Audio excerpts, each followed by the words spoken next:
예, 네.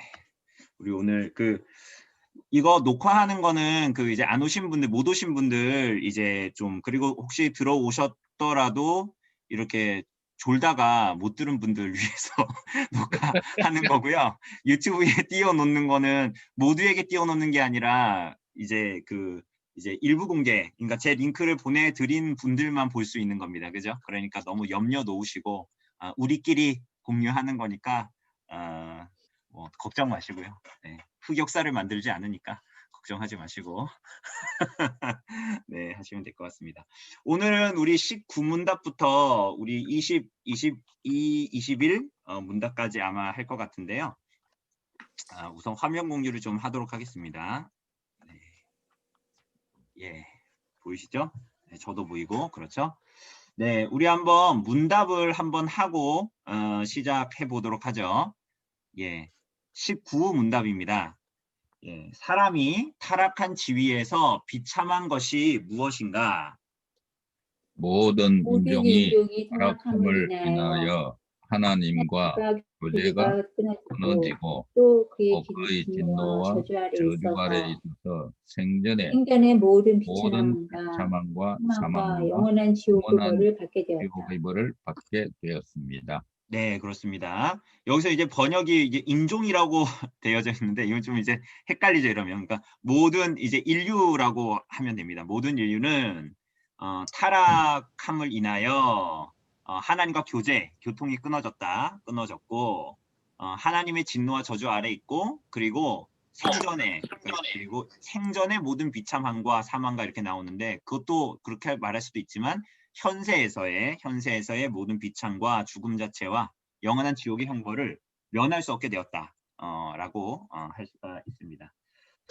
예, 그래서 우리가 지금까지는 아니죠. 지금까지 뭐 우리가 한 내용들 여러분들도 충분히 하고 계시겠지만 이 마인드맵 그거 통해서 이렇게 생각해 보시면 우리가 어느 위치쯤에 와 있다라는 거 알 수 있죠.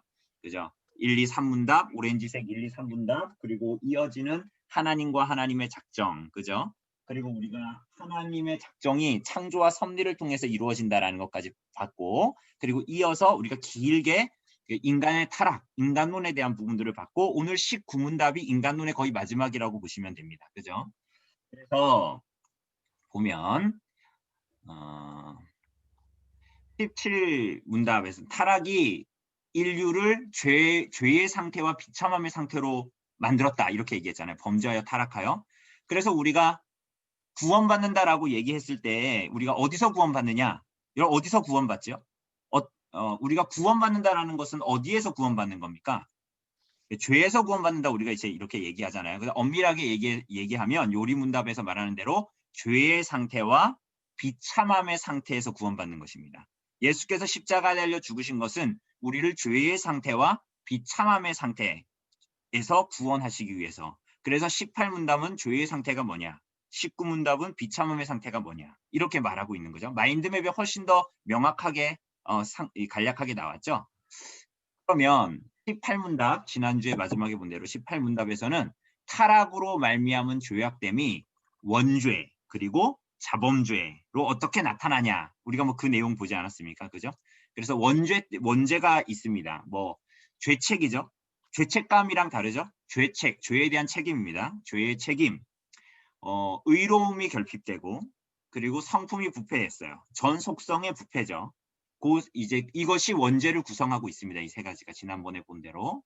그래서 이것으로 말미암아 자범죄, 실제의 죄들이 나타납니다. 우리가 뭐 지난주에 디도서인가요? 디모데후서인가요? 거기를 통해서 본 것처럼 자긍하며 돈을 사랑하며 원한을 풀지 않으며 이 모든 것들이 자범죄에 속하는 거잖아요. 그죠?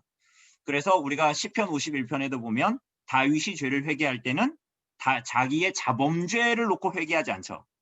내가 어머니의 모태로부터 범죄하였습니다라고 얘기하잖아요. 그런 그 모든 내용들이 다 내가 죄인이기 때문에 죄를 범했습니다라는 고백이지 내가 이런저런 죄를 지었기 때문에 죄인입니다가 아닙니다. 그죠?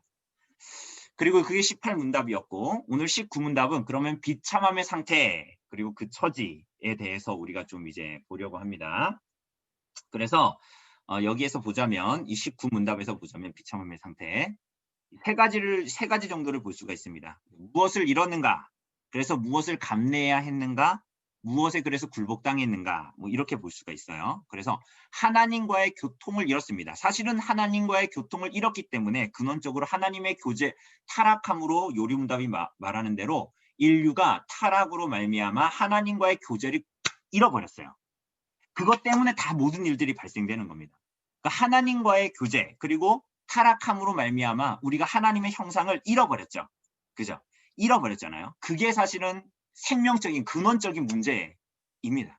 그래서 나타나는 모든 일들을 우리가 이제 보게 됩니다.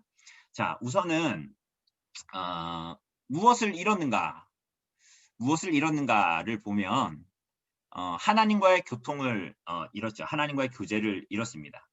그러니 원래 처음 창조된 아담과 하와 첫 사람은 악을 몰랐죠. 그죠? 악을 몰랐죠. 하나님을 향한 아담과 하와가 만난 그 연합에서도 서로 부끄러움을 몰랐고 경의가 있었고 그 안에는 정말 분리가 아니라 하나된 연합이 무언지를 경험하고 있었고 하나님으로 말미암아서 그리고 하나님으로 말미암는 기쁨, 감격 그리고 거기 안에서 드는 만족 그런 게 이제 있었단 말이에요. 이 아담과 하와에게는. 그런데 금지된 열매를 먹고 어떻게 됐어요? 여기에 본문에 나온 대로 그들의 눈이 어떻게 됐습니까? 밝아졌어요. 눈이 밝아졌다라는 건 이렇게 눈이 이렇게 안경 쓴 것처럼 되게 좋아졌다 이런 얘기가 아니라 부정적인 의미이죠. 부정적인 의미인데 여기서 눈이 밝아져서 이 사람들이 한 일이 뭡니까? 무화과 나무 잎을 엮어서 치마로 만들어서 자기들의 수치를 가렸습니다. 그죠? 그러니까 눈이 밝아졌다라는 것이 그건 뭐냐면 이전에 제가 조금 전에 얘기했던 악을 몰랐던 그래서 악을 모르고 하나님을 향한 경의, 하나님 안에서의 기쁨, 하나됨의 연합, 만족을 누리고 있었던 이 사람들이 눈이 밝아져 아무 문제가 되지 않았던 것에 대해서 열등감을 느끼고 수치를 느끼고 부끄러움을 느끼기 시작했던 거예요. 이게 범죄하여 타락한 그래서 하나님과의 생명적인 교제가 끊어져 버리는 그것으로 말미암아 나타나는 그래서 눈이 밝아졌다는 것은 여기서 부정적인 의미로 나타나는 겁니다. 그래서 이전에는 이들에게 없었던 악하고 더러운 생각들이 그들 안에 들이찼고 그리고 이들은 자신들의 수치를 가리려고 무화과 나뭇잎으로 치마를 만들고 그래서 자기네 수치를 가리려는 고상한 노력들. 그러니까 우리도 고상한 노력을 때로는 할 때 있잖아요. 그러니까 내가 의롭지 않음에도 불구하고 우리가 혹은 예수 믿기 전에도 무언가 고상한 노력들을 내 의를 위해서 내가 선하고 의로움을 추구하기 위해서 고상한 노력을 하는데 이 아담과 하와가 그러했던 거예요. 하나님과의 교제가 완전히 끊어져 버리고 하나님과 구별된 자신의 고상한 노력들을 하기 시작하는 거예요. 뭘 위해서? 자신의 죄와 수치를 가리기 위해서 그렇게 열심히 살았단 말이에요. 열심히. 그런데 그 치마는 결국은 시들었고 그들의 수치를 궁극적으로 가릴 수가 없었죠. 그죠? 그래서 눈이 밝아진 이 아담과 하와가 한 일이 뭡니까? 그날 저녁 바람이 불 때 동산에 거니시는 하나님의 소리를 듣고 예전 같으면 어떻게 했어요? 하나님을 기뻐하고 하나님을 사랑하기 때문에 하나님께 나아갔겠죠. 그런데 이 사람들이 뭐예요?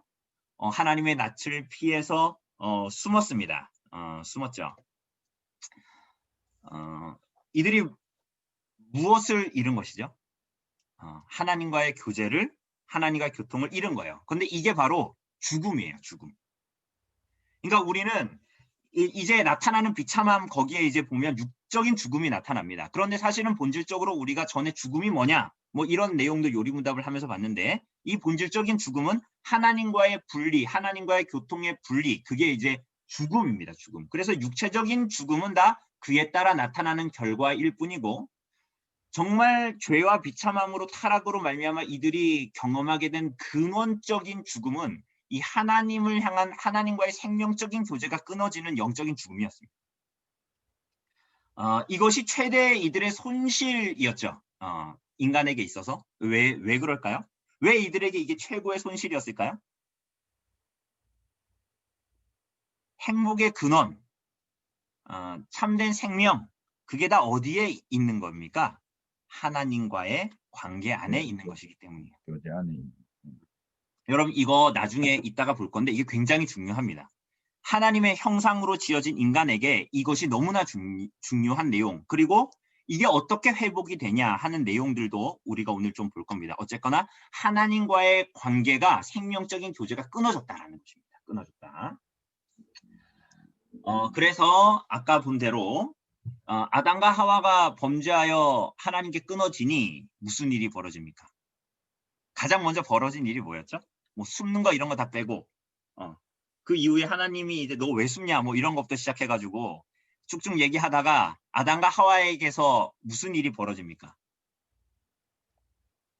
원래 하나님께서 그 여자가 오는 걸 보면서 뭐라 그래요? 모든 동물들의 이름을 다 지었던 아담이 그 하와를 보면서 뭐라 그래요? 저 존재는 여자다 이렇게 말하죠. 남자는 이시, 여자는 이샤. 히브리어로 그렇지 않습니까? 그러니까 나와 하나 된, 그래서 진짜로 둘이 부모를 떠나 한 몸이 될지라 이렇게 하나 된 연합을 경험한 사람들인데 범죄하자 무슨 일이 벌어져요? 이제 서로 남 탓하기 시작하죠. 우리가 가정에서 흔히 보는 것처럼 휴가가 다 차 막히고 막 덥고 이러면은 막 남 탓하잖아요. 막 왜 이때 가자 그래? 내가 좀 더 빨리 가자 그랬지. 뭐 이러면서 남 탓하잖아요. 딱 그런 모양이 이제 이 하나된 연합에 나타나기 시작하는 거예요. 분리되고 서로 이제 그 안에 쟁투가 일어나고 책임을 서로에게 미루고 이런 일들이 이제 벌어지게 되죠. 그래서 그 결과 우리들이 보는 대로 남자와 여자에게 무슨 일이 벌어지죠. 무슨 일이 벌어져요?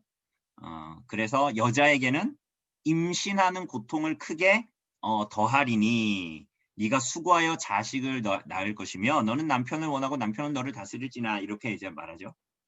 그러니까 여기에도 보면 여성의 존재 이유, 그리고 하나님께서 남자와 여자를 주신 이유, 그래서 하와를 주시고 여자를 존재하게 하신 이유, 그게 뭘까요? 그게 뭡니까? 그 복된 이유, 그게 뭐죠? 뭔 것 같습니다. 여기 본문에 보니까. 아니 그러니까 예수님 안 믿는 사람들은 요즘엔 이런 얘기하면 남자들이 이렇게 돌 맞아 죽을 것 같지만 성경의 선포는 뭡니까? 자녀를 낳고, 아니 여자가 없으면 자녀를 못 낳아요. 자녀를 낳고 기르는 것, 그리고 그게 정말 복으로 주어져 있는 거예요. 이게 그냥 무슨 독박육아 이런 게 아니라 정말로 복으로 주어져 있는 것입니다. 그죠? 그런데 그 고통을 더하게 하셨어요. 자녀를 낳는 고통을 더하게. 지금은 무통주사 있고 그래서 이제 뭐 힘들어 이렇게 생각할 수 있지만 여러분 진짜 뭐 100년 200년 전만 해도 애 낳다가 죽는 거, 여러분 그건 일상다반사였어요. 일상다반사고 아이가 나오면 아이가 다 자연스럽게 건강하게 지내는 게 신기할 정도로, 그죠? 아이가 낳다가도 죽고 낳고 나서도 죽고 막 이런 일들이 너무나 비일비재했잖아요. 그죠?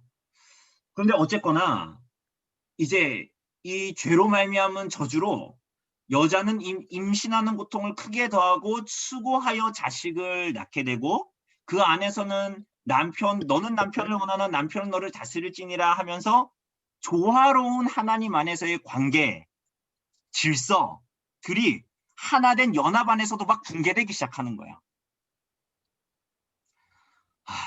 정말 괴로운 일입니다. 그죠?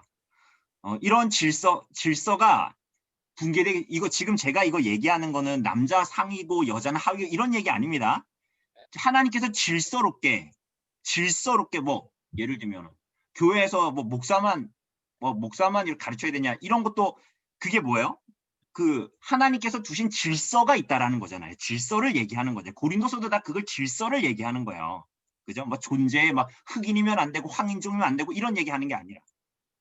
근데 이 모든 질서들이 부부 안에서부터 깨어지기 시작하는 거야. 자기를 주장하고 지배하려는 것. 이런 것들이 막 나타나기 시작하죠. 아담은 어떻게 됩니까? 아담의 타락으로 땅도 함께 저주를 받습니다. 그래서 인간의 이제 노동은, 오늘도 힘들게 여러분 일하셨잖아요. 근데 인간의 노동은 타락하기 전에 에덴 동산에서 대리 통치자로서 하나님의 형상으로 지음받았다라는 게 대리 통치자로서 하나님께서 우리를 부르셨다라는 거잖아요. 그죠? 그런데 대리 통치자로 부름을 받았는데 대리 통치자로서의 다스림이 아니라 이제는 무슨 일이 벌어져요? 생계를 위한 고난이 펼쳐지기 시작하는 거예요. 그래서 3장 이하에 보면 땀을 흘려야 무언가 먹을 것을 얻을 수 있고 땅은 너에게 순순히 먹을 것을 주지 않고 엉겅퀴를 내며 뭐 이런 일들이 가시덤불과 엉겅퀴를 내며 이런 일들이 막 벌어지잖아요. 여러분 실제로 우리 여기 다음 달 11월 달 감남원에 아마 제 글이 실리고 언별리 교회 아마도 지금까지의 계획은 사진이 나올 건데 그 사진에는 안 나올지 모르겠는데 여기에 보면 이렇게 언별리 교회당 앞에는 논이 있거든요. 논이 있는데 대부분 우리 성도님들 다 어리셨을 때 다 경험하셨을지 모르겠지만 논에 있으면 벼만 나오는 게 아니죠. 다 뭐가 나요? 피가 나오잖아요. 그러니까 그거를 다 뽑아줘야 되죠. 일일이 그 뜨거운 여름 햇살 가운데서. 마치 그와 같아요.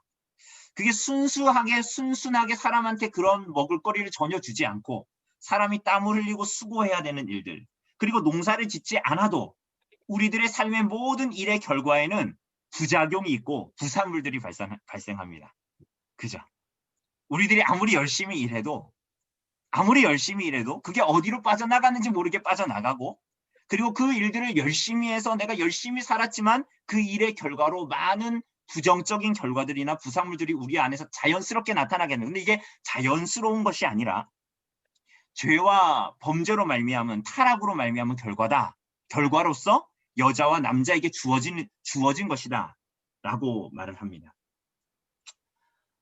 자, 그래서 우리가 하나님과의 교제를 잃어버려서 이 일들이 이제 벌어지기 시작합니다. 그럼 무엇을 감내해야 될까요? 또 이것으로 말미암은 거죠. 현세에서의 이 땅에서의 이 생에서의 비참함입니다. 윌리엄 퍼킨스의 책을 보면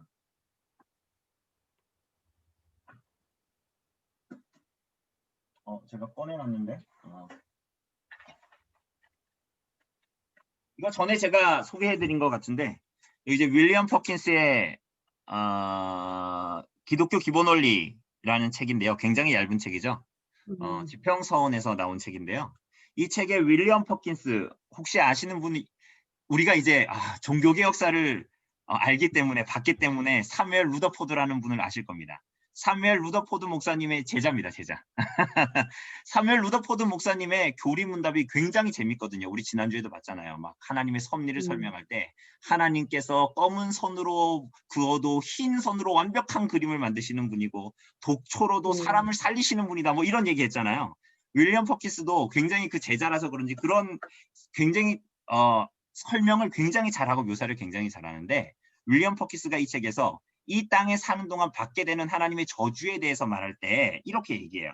여기에 나오는 대로 이 땅에 사는 동안 받게 되는 하나님의 저주에 대해서 육신의 질병, 고통과 아픔들, 영혼의 어둠, 심령의 강팍함, 양심의 두려움, 재산의 손실, 불명예와 수치 등이 있습니다. 그리고 어둠의 권세자인 사단의 종이 되는 것입니다. 라는 것을 말합니다. 이게 요리문답에서 말하는 이 생에서의 모든 비참에 속하는 것이겠죠.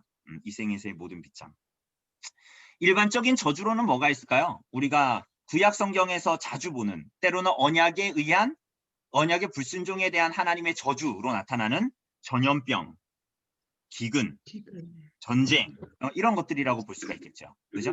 그런데 이것은 선하게 지으신 하나님의 이 창조 세계에는 있지 않았는데 죄와 범죄로 말미암아 이 땅에서 받게 되는 하나님의 저주, 이 땅에서의 비참한 저주, 비참을 경험하게 되었다. 그 내용으로 존재하게 됐다라는 것입니다.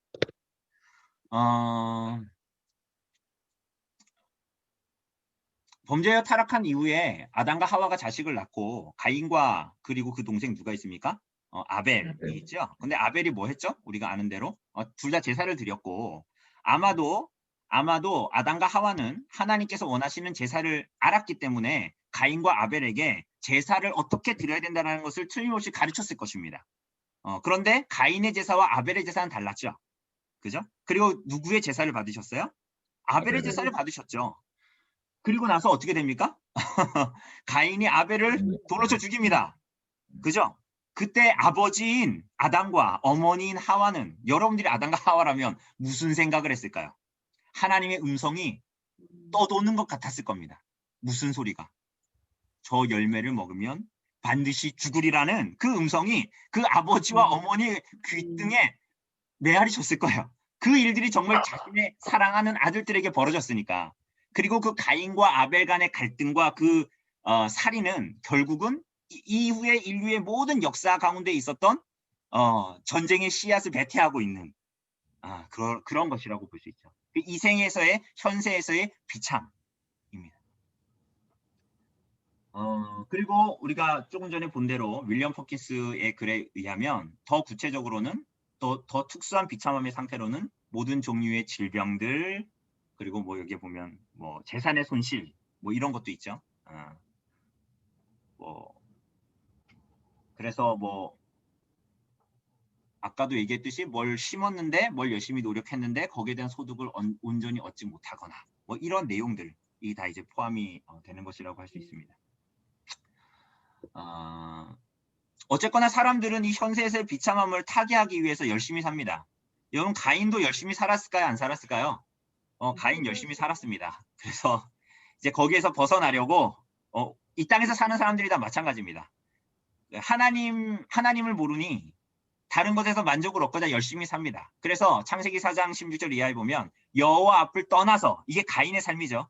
하나님을 떠납니다. 여호와 앞을 떠나 에덴 동쪽 놋 땅에 거주하더니 하면서 그 가인의 후손들이 한 일이 있습니다. 그게 뭐예요? 성을 쌓고 도시를 만들고 그 안에서 여러 가지 문명들을 발달시킵니다. 기억나시죠? 그죠? 뭐 가축을 치는 일, 뭐 악기를 만들어서 뭐 음악도 하고 뭐 여러 가지 기구도 만들고 막 그렇게 했습니다. 그런데 그 모든 것들이 다 뭐냐면 하나님 없이 열심히 살아가기. 마치 에덴 동산에서 타락한 이후에 그들이 열심히 자기의 고상한 노력으로 자기의 수치를 가리려고 하고 하나님과의 관계가 끊어져 하나님 안에서의 만족과 행복을 누리지 못하는 인생이 하나님 없이 이 땅에서 살아가려고 하는 모든 모습들이 그 후손들에게 다 나타나는 거야.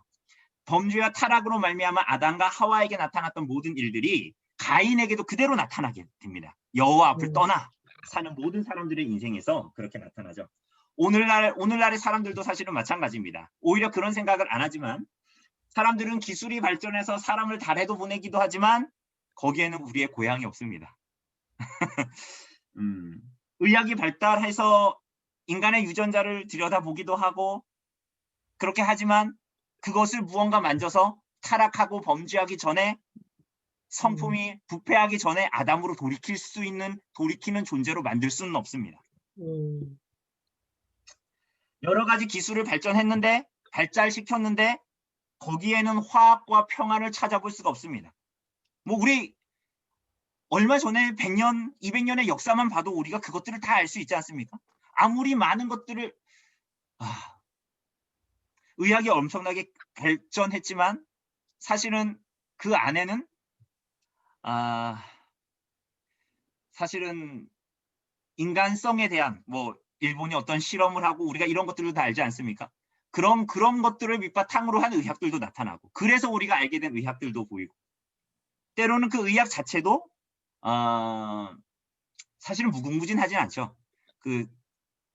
우리 아시는 분들은 아시겠지만 제 딸아이가 단심실이거든요. 심실이 하나로 태어났어요. 심장 기형으로. 그런데 이거는 심실을 하나도 만들 수 없거든요. 현대의학으로도 하나도 만들 수가 없어요. 그래서 단심실로 아이가 살 수 있도록 혈관을 여러 가지로 이어주는 수술을 3차에 걸쳐서 아이를 했거든요. 그렇게 이제 아이가 살고 있는데 뭐 어쨌거나 모든 기술은 사실은 여러 가지 억압 또는 살인, 폭력 이런 것들을 기반으로 한 것들도 굉장히 많고 오히려 많은 기술들은 오히려 억압을 훨씬 강화시키기도 하죠. 우리가 뭐 핵도 그렇고요. 핵이 어떻게 쓰였느냐도 우리는 2차 대전에서 봤고, 그죠? 그것이 원래 그러려고 만든 건 아니라는 것도 우리가 다 알고 있고, 네. 아무리 인간이 대단한 지혜로움과 문화와 문명을 가지고 있어도 거기에는 더 잔인한 폭력이 있고, 그리고 무언가를 해놓은 것 같지만 거기에는 진리는 없습니다. 그래서 결국은 인간을 만족시킬 수도 없고 인간에게 어떤 결과를 사실은 궁극적으로 가지고 올지, 어떤 결과를 가지고 올지도 우리는 사실은 장담을 하지 못하죠. 그리고 하나님으로부터 분리되어져 있는 외로움, 헛됨, 뭔가 내 안에 해결되어지지 않는 갈망, 이러한 것들이 해소가 되지 않죠. 그죠? 그래서 대단한 복지국가에서도 수많은 사람들이 자살을 하고 잘 사는 사람도 자살을 하는 거예요. 물론 거기에는 수많은 내용들이 포함되어져 있지만 인간 근원의 외로움과 뭔가 채워지지 않는 만족과 헛헛함을 가실 수가 없는 거예요. 아무리 몸부림쳐도 이 땅에는 천국이 없고 스마트폰이 그렇게 많이 나누어지고 스마트폰으로 온갖 SNS, 그게 뭐 페북이든 그게 인스타든 뭐든 간에 SNS가 그렇게 발달을 해도 유튜브를 그렇게 사람들이 많이 봐도 소통이 되기는커녕 스스로를 가두는 삶의 방식을 택하고 그래서 19세기 시인이자 사상가였던 헨리 데이비드 소로라는 사람이 이런 얘기를 했어요. 발명품이란 대개 우리 주위를 산만하게 하는 일부장한 장난감에 지나지 않는다. 목적은 개선하지 않고 방법만 개선하려 들기 때문이다. 이렇게 얘기했어요. 그러니까 우리들은 뭔가 대단한 것들을 인간이 만드는 것 같지만 사실은 그것은 그때그때 내 마음을 만족시키려는 거의 자위에 가까운, 그래서 그것만 있으면 무언가를 할 것 같지만 마치 해결되지 않는 갈증 같아서 무언가를 계속적으로 추구하게 되죠. 그죠? 마치 이와 같은 이게 그러니까 인간이 만든 게 좀 덜 완벽해서라기보다는 그게 아니라 근원적으로 뿌리가 뽑혀 있기 때문에, 뿌리가 뽑혀 있는 나무이기 때문에 뿌리가 금방 뽑혀 있는 나무는 살아있는 것 같지만 사실은 이제 그 생명 없음이 점점 드러나지 않습니까? 그죠? 푸르름이 없어져 가고 열매를 당연히 맺을 수 없고 시들어가고 그게 바로 인간의 비참함, 이 땅에서 겪는 이 생에서의 비참함, 사람 같지만 하나님의 형상으로 지어져 있는 것 같지만 사실은 하나님의 형상을 잃어버리지 살아가는 인간의 모습이다라는 것을 볼 수가 있습니다. 그래서 이렇게 타락한 인류는 결국은 마귀의 속박을 받으면서 살게 되고 마음은 완악해져 가고 양심이 마비되고 무감각해집니다. 그러니까 우리가 성경을 아는 사람들은 뉴스에 나오는 그런 파렴치한 같은 일들, 때로는 세상에서 우리가 가끔 맞닥뜨리는 저 사람 무슨 저런 사람이 다 있어? 라는 것에 대해서 굳이 그렇게 놀라지 않아도 돼요. 왜냐하면 성경이 원래 우리가 그런 존재라고 말하고 있거든요. 아니, 우리 보고 그렇게 살라는 게 아니지만 세상이 그런 거에 대해서 우리는 놀랄 필요가 없고 오히려 얼마나 죄됨과 비참함이 우리 안에 있는가. 그리고 때로는 우리는 굉장히 신사적이어서 고상해서 그런 말과 행동하지 않지만 우리들의 마음과 우리들의 생각에서는 그런 생각들이 불쑥불쑥 나오는 것을 우리는 부인할 수 없잖아요. 그죠? 그게 바로 우리들의 죄됨과 비참함, 마귀의 속박을 받으며 살고 우리들의 마음에는 그래서 두려움도 있고 염려도 있고 절망도 있고 그게 뭐 집이 있고 통장에 돈이 많다고 해서 두려움이나 절망과 고뇌가 없는 게 아니잖아요. 그죠? 그런 것들이 우리 안에 끊임없이 나타나게 되죠. 그래서 이 땅에서 그렇게 살다가 그 이건희 회장이 별세했잖아요. 그죠?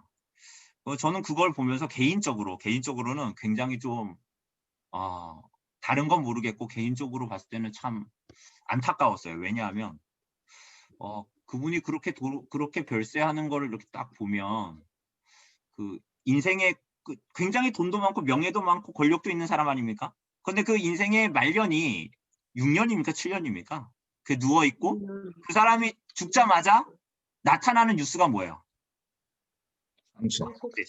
상속. 근데 저는 그게 굉장히 씁쓸하더라고요. 사람이 죽으면 자식이건 누구건 간에 유산 얘기 먼저 안 하잖아요. 물론 그런 사람들이 있지만 근데 그분이 돌아가시자마자 가장 먼저 정면에 떠오르는 게 10조 상속세 뭐 이런 얘기 하는 거예요. 물론 10조 많죠. 우리나라 코로나 이것 때문에 추경한 금액과 거의 맞먹는다면서요. 근데 어쨌거나 저쨌거나 그런 것들이 참 씁쓸하더라고요. 근데 어쨌거나 타락한 인간이 이 땅에서 그렇게 살아요. 비참한 가운데 살아요. 그 비참함이 때로는 모르는 게 더 비참할 수도 있어요. 어떻게 보면. 그래서 그렇게 산 인간이 결국은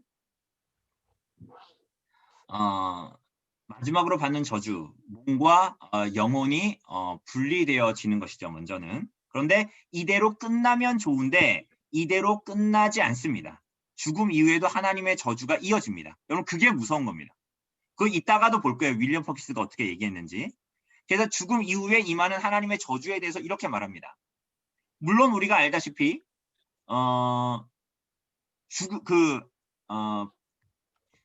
믿지 않는 자, 그러니까 타락한 죄인이 죽으면 그 육체는 모든 지체들이 그 몸이 죽지 않고 육체가 소멸되지 않고 우리가 복음서에서도 예수님의 말씀에서도 반복해서 나오지만 육체가 죽지 않고 가장 극악한 고통을 받게 됩니다. 그죠? 가장 극악한 고통을 받게 되고 그의 영혼은 어떻게 돼요? 주로 성경에서는 불과 어둠으로 나타나는데 공포와 고뇌로 뒤범벅이 되는 영혼을 살아갑니다. 생각만 해도 굉장히 공포스럽죠. 이런 것들은. 그러니까 여기에 보면 윌리엄 포키스가 이렇게 얘기해요. 지옥불에 떨어지는 영원한 정죄다. 그 죽음과 지옥의 형벌이. 그래서 죄를 범한 모든 영혼은 그곳에서 교수형에 처해지는 듯한 때로는 물에 빠져 죽는 듯한 그리고 맹수에게 잡혀 먹히는 듯한 두려움을 느끼게 된대요. 그런데 여기서 굉장히 재미있게 표현합니다. 그곳에서 교수형에 처해지는 듯한이에요. 처해지면 끝나는 거잖아요. 처해지는 듯한데 끝나지 않는 두려움이 계속적으로 이어지고 물에 빠져 죽을 것 같으면 죽으면 끝나면 될 것 같은데 죽을 것 같은 두려움이 계속적으로 이어지고 사자가 나를 먹는 듯한 두려움, 그러니까 잡아먹어서 내 목을 물면 끝나는 것 같은데 나를 야금야금 나를 째려보면서 씹어먹는 맹수에게 잡아먹히는 두려움이 영원토록 이어지는 고통과 두려움과 같다라는 거예요. 지금 그러니까 묘사를 하는 것입니다. 그래서 하나님의 일반 은혜에서 완전히 끊어져 이 비참함의 상태예요. 완전히 끊어져서 하나님의 존존에서 완전히 추방됩니다. 그래서 지옥에서 받는 형벌이 영혼과 육체에 모두에게 영원히 임하게 됩니다. 그죠? 죽음으로 끝이 아니라는 거야. 인간의 비참함이. 그래서 윌리엄 퍼키스가 제가 좀 전에 보여드린 기독교의 기본 원리에서 인간에 대한 지식에 이어지는 그리스도를 아는 지식으로 나아갈 때 첫 번째 질문을 이렇게 합니다. 그러니까 인간론, 소요리 문답에서 13문에서 19문 다룬 거 요 내용 있잖아요. 그게 여기 윌리엄 퍼키스가 인간에 대한 지식에서 다루거든요. 인간의 죄에서. 그리고 나서 그리스도를 아는 지식으로 넘어가는데 우리도 소요리 문답도 인간에 대한 얘기를 하고 오늘도 그리스도에 대한 지식으로 넘어가는데 첫 질문에서 이런 말을 합니다. 재미있는 얘기를 해요. 죄의 보상이 정죄라면 죄에 대한 얘기를 계속했으니까 인간론의 마지막까지 죄에 대한 보상이 정죄라면 모든 피조물 중에서 사람이 가장 불쌍한 존재일 것입니다. 왜냐하면 개나 두꺼비는 죽으면 모든 게 끝나지만 맞잖아요. 우리 앞에 있는 저기 평이도 잔디밭에 있는 우리 강아지 평이도 죽으면 끝나는 거예요. 그죠? 근데 죽으면 끝나지만 사람은 죽으면 고통이 시작되기 때문입니다. 그렇지 않습니까? 이렇게 물어요. 맞죠? 성경이 말하는 인간론에 의하면 개, 두꺼비보다도 못해요. 왜냐하면 쟤네들은 죽으면 끝나요. 개 같은 인생을 살아도 끝난단 말이에요. 그런데 인간은 하나님의 형상으로 지음받은 인간은 죽어도 끝나지 않아요. 그때부터 진정한 고통이 시작되는 거예요. 그죠? 그러니 차라리 개돼지가 낫지 않습니까? 이런 얘기를 하는 겁니다. 그러니 여기서 뭐라고 그래요? 만약 구원받을 수 있는 방법이 없다면 정말로 그럴 수밖에 없을 겁니다. 그러나 하나님께서 자비를 베푸셔서 인류에게 구세주를 보내주셨습니다. 이렇게 시작합니다. 이제 정말 여러분 13문부터 19문까지 보면 별 수 없는 인간이에요. 별 수 없는 인간이에요. 뭘 해도 구원받을 수도 없고 죄의 상태와 비참의 상태에서 벗어날 수도 없어요. 그죠? 정말 답이 없는 인간. 별 수 없는 인간.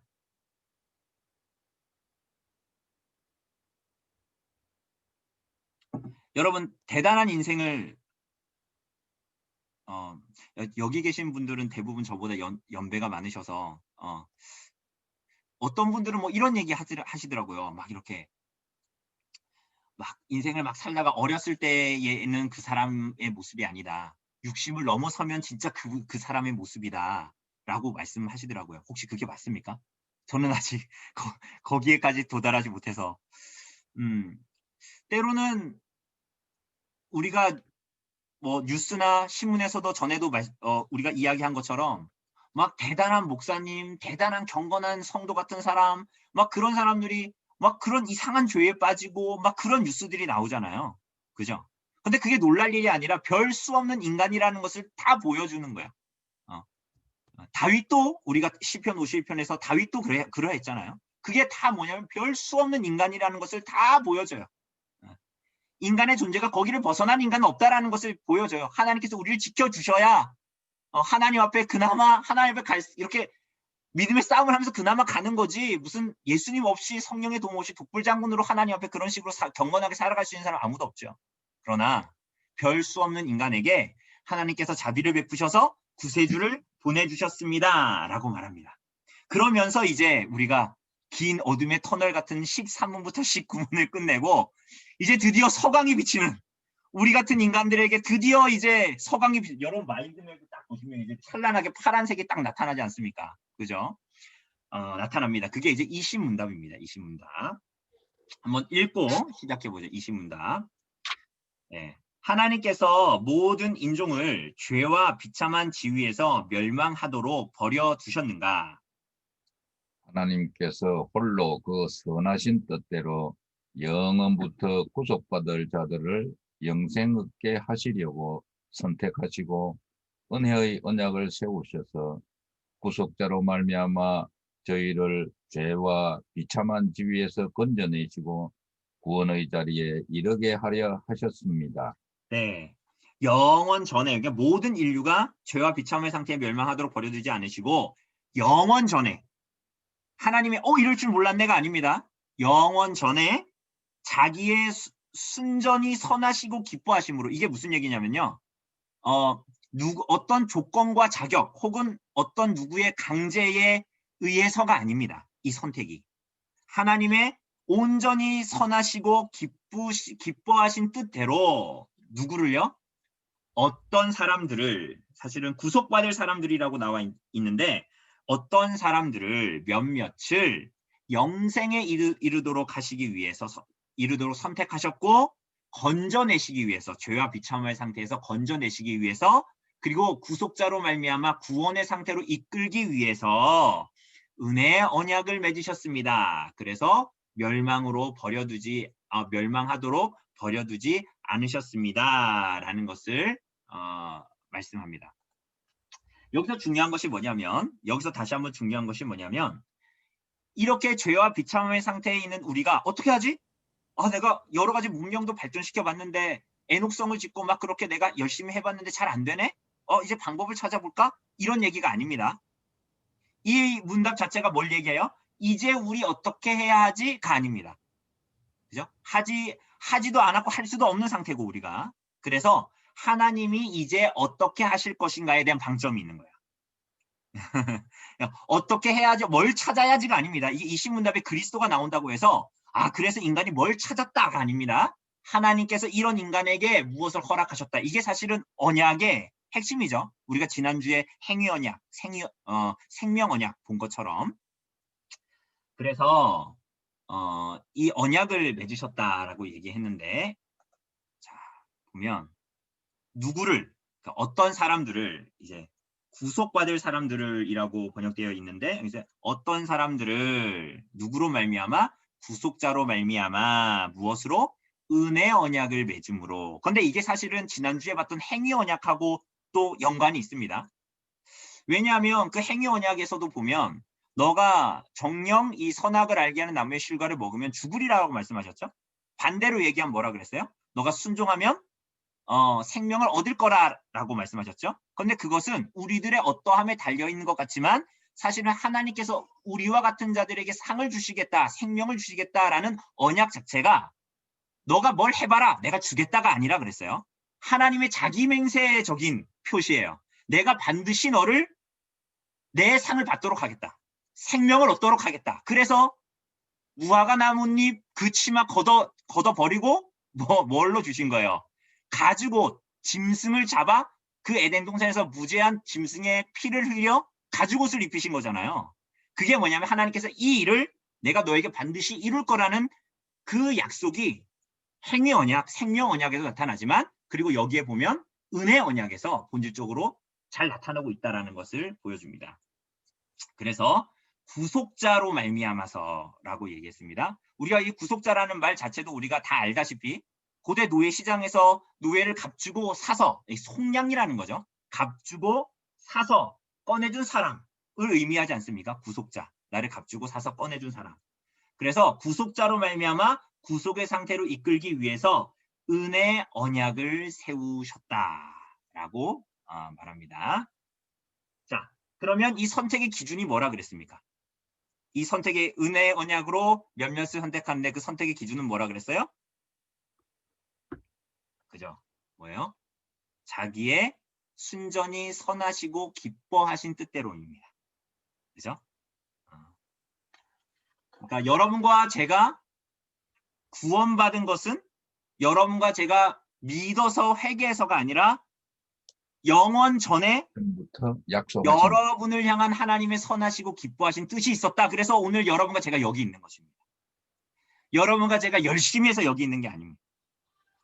로마서 8장에 의하면 하나님께서 우리를 그렇게 선택하셨고 오늘은 그러면 내 힘으로 하냐? 아니요. 성령께서 말할 수 없는 탄식으로 우리 안에서 친히 하나님의 뜻대로 간구하시기에 우리가 오늘 여기에 있는 거죠. 그죠? 오늘 이 시간에 TV 안 보고 드라마 안 보고 영화 안 보고 우리가 이 자리에 있는 것은 성령께서 우리 안에 계셔서 이미 영원 전에 하나님의 선하시고 기뻐하신 뜻대로 부름받은 우리가 이제 우리 힘으로 살아가는 것 아니요? 여전히 하나님의 뜻 안에 존재하게 하셨기 때문에 오늘 이 자리에 있는 것이다. 라고 은혜 가운데 있는 것이다. 라고 말할 수 있죠. 그러면 여기서 어떤 사람은 질문할 수 있습니다. 여기에 나오는 대로. 그러면 왜 모든 사람을 하나님께서 구원하시지 않냐? 라는 질문을 할 수 있겠죠. 왜냐하면 여기에 보면 하나님께서 구속받을 자들을 영원 전에 몇몇을 선택하셨다고 얘기하니. 그죠? 그럼 하나님께서 왜 모든 일을 구원하지 않으셨을까요?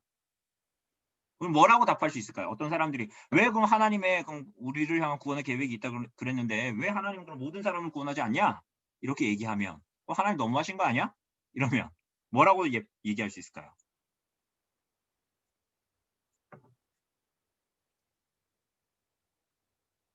뭐라고 얘기할 수 있을까요? 우리는.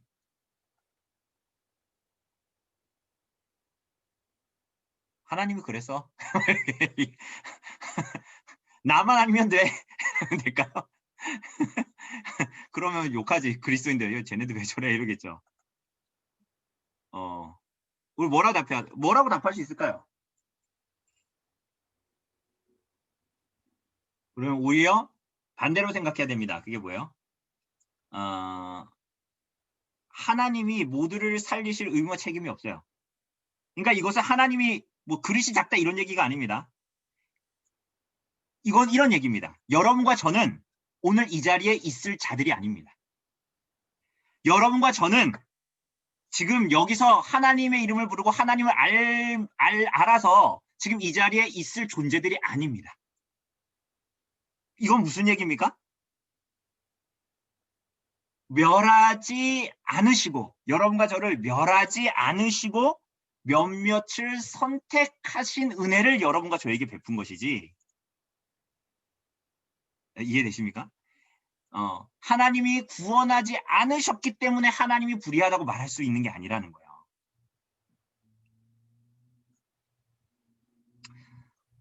그래서 보면 왜 나를 구원하셨냐? 여러분 이유가 없어요. 이유가 없어요. 이유가 없어서 은혜인 거예요. 자격과 조건을 우리에게 묻지 않으시거든요. 자기의 선하시고 기뻐하신 뜻입니다. 나중에 천국 가서 물어봅시다. 왜 나와 같은 자를 선택? Why me? 왜 나 같은 자를? 그래서 로마서에 보면 야곱과 에서에 대해서 얘기할 때 로마서에서 바울이 사도가 뭐라고 얘기합니까? 내가 에서를 미워하고 야곱을 사랑했다는 거예요. 그죠? 그 토기장의 비유를 얘기하면서 그렇게 얘기하지 않습니까? 누구도 하나님의 선택을 받을 만한 일을 하지 않았지만 하나님께서 단지 하나님의 자유로운 은혜와 사랑으로 인해서 자기의 뜻 가운데에서 하나님께서 우리를 구원하셨다라고 얘기합니다. 바로 우리가 애굽왕 바로에 대해서 얘기할 때 그의 강팍하게 하심에 대해서도 말할 때 이게 이제 어거스틴의 글을 보면 아우구스티누스가 이와 관련해서 이런 얘기를 했어요. 이게 재밌는 얘기를 했는데 심플리아치누스에게 묻다라는 책인데 여기에서 보면 아우구스티누스가 이렇게 얘기해요. 시간 안에서의 인류의 선택 또는 칭의는 하나님의 영원하신 선택 또는 예정의 결과다. 맞죠? 우리가 이시문답에서 그랬잖아요. 하나님의 영원전에 선하시고 기뻐하신 뜻에 따라. 그러니까 시간 안에서 우리가 선택이 됐고 우리가 교회로 모였다 성도로 불림받는다라는 것은 하나님의 영원한 선택의 결과라는 거예요. 어쩌다가 된 게 아니라는 거야. 어쩌다가 이렇게 어떻게 하다가 이제 넘어지고 막 그렇게 해가지고 내가 구원받은 게 아니라는 거죠. 바로에 대한 얘기를 이어서 합니다.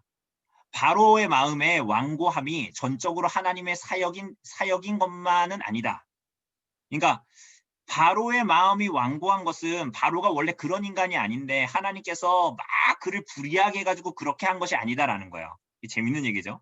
바로도 자신의 의지로 자기 마음을 완고하게 하는데 기여했다고 간주되어야 한다. 인간의 타락, 죄의 상태와 비참의 상태를 생각하면 되겠죠. 바로의 마음의 완고함은 그의 과거 죄의 결과로 보아야만 한다. 이렇게 얘기합니다. 하나님이 불의하신 거 아니야? 이렇게 말할 수 없다라는 거예요. 이 어거스틴의 얘기들은 다 그런 얘기들입니다. 그래서 그럼에도 불구하고 우리는 이런 성경의 내용들을 다 인지하고 있음에도 불구하고 우리는 이런 교리를 별로 좋아하지 않아요. 왜냐하면 우리는 우리 자신에 대해서 굉장히 긍정적이거든요. 그래서 우리 툭하면 자기 자랑하잖아요. 그죠? 우리 자꾸 자기 자랑하잖아요. 나 어느 학교 나왔어. 야, 나만큼 좀 똑똑해야지. 내가 인생 이렇게 살아야지. 참, 투자를 제대로 못하네.